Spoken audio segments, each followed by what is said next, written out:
11 students, I am Sir Arnold and welcome to Personal Development class.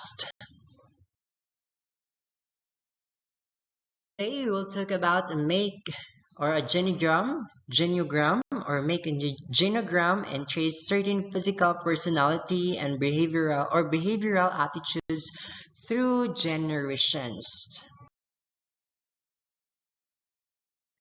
So making family genogram when a picture depicts thousands words. Do you believe that? Grandfather, grandmother, father, mother, son, daughter, aunt, uncle, cousin, niece, and nephew are but just of the few words you will use in making family genogram. You will be able to identify various family members in your family as well as other members of your kin when illustrating our family genogram. So if you see the picture, just study with it and understand what's that's like the children's in there. It's a family. Yes, they are. Tracing our family history may not only give us ideas of who are the prominent individuals who belong to our family tree, but most significantly, it will help us grow better. You will not only learn who your family is, but however is connected. For instance, a family genogram can tell you who is married, widowed, divorced, and the like. The beginning of genogram, you will need to follow different steps to document your family history. Wise choice of symbols could lead to a well-illustrated family genogram. A genogram, just pronounced as genogram, is a graphic representation of a family tree that displays detailed data on relationships among individuals. A genogram is a more complex family tree because it describes not only the family physical and social relationships, but also the emotional connections and other family attributes are described.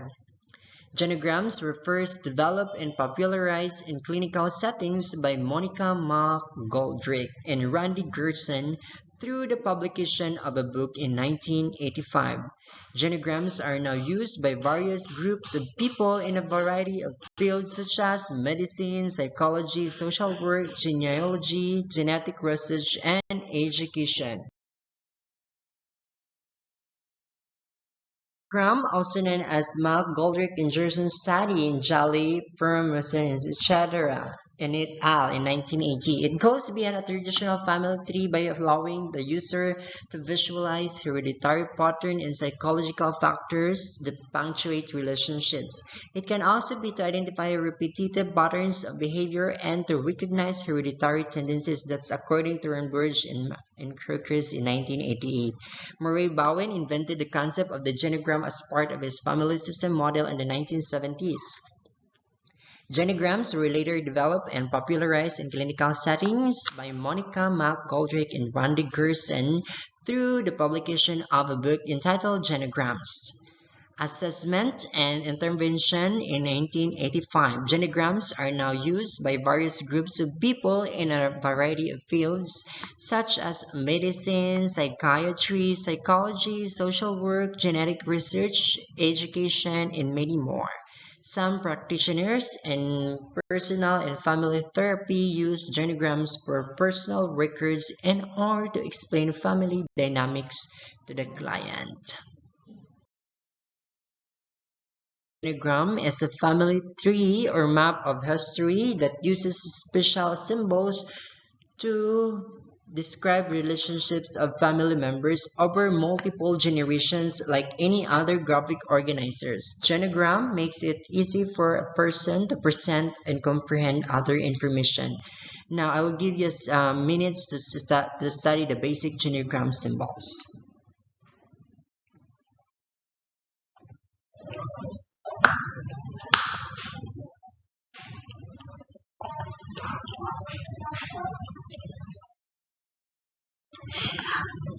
Okay, so the basic genogram symbols, so the symbols that you're about to see now is a symbol where the square symbolizes male, the circle symbolizes female, and the triangle is a pregnancy, and then the circle that has a triangle inside it is a gay symbol. Then on the other side is the square with the triangle inside is a lesbian symbol. Then the line, the straight line, that means a person is already married. Then the line with the cross with this slash at the center, that means they are separated. Then the line with two slashes on the center is that means divorced. Then the X is very, very, very sad. That's X is means death. So the next one is the circle, with the square with the zigzag line, with the zigzag. Then and with a circle is that means a conflictual relationship.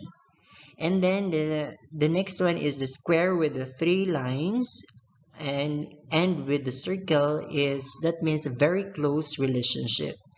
Then the last one is the square with the dot line, dot line, dot line, and with the circle that means a distant relationship.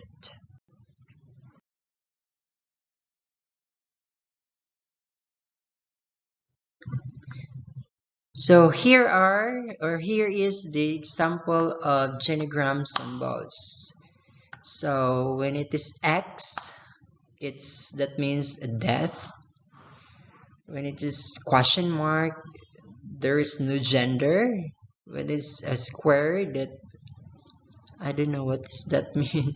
A square that that hang like a triangle up and down, that's pet. Then the square with the line, a medium size of line, that's adopted child. Then a square with very cute lines, dashes, I think it's foster child. Then a triangle, that means pregnancy, miscarriage when it is existing with X inside the triangle. Then abortion, which is when there is X and line at the center of the X, is abortion. And then when we see fraternal twins, there is a connection of the lines connected to square and to circle, and that is fraternal. When it is identical, the square is the square it has a two square connected to each other. So that's the what do you call this one? The wait. It is the medical genogram symbols. I mean additional genogram symbols. So another figure to study is the emotional relationships genogram symbols. So if you see that, on the first symbol is hate, distrust, violence, emotional abuse, manipulative. When the two circles combine to each other, they're in love, best friends, physical abuse, sexual abuse, and controlling. So that is the emotional relationship genogram symbols. Then the next one is the medical genogram symbols. It's the same thing with the additional genogram symbols, but in this time it is colored. No, we have heart disease, breast cancer, diabetes, Alzheimer's disease, Down syndrome, depression, smoking, and substance abuse. There are the symbols with colors in there. Those are the symbols of medical genogram symbols. So now, there are the key on how to draw genograms, or the steps on how to draw genograms. First is know your reasons for making a genogram to help you determine the type of family information you want to indicate. Name all the members of your family kinship that you wanted to include in your genogram. The third, organize questions to gather facts and figures about your relatives to be included in the genogram. Number four, write down notes how everyone in your family is connected.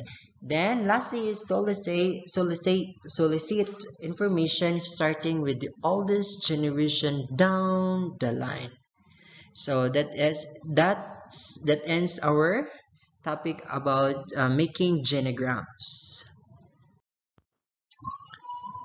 Now with your pen and paper, let's answer the following question. What is the graphic representation of a family tree that displays detailed data on the relationships among the individual members of the family?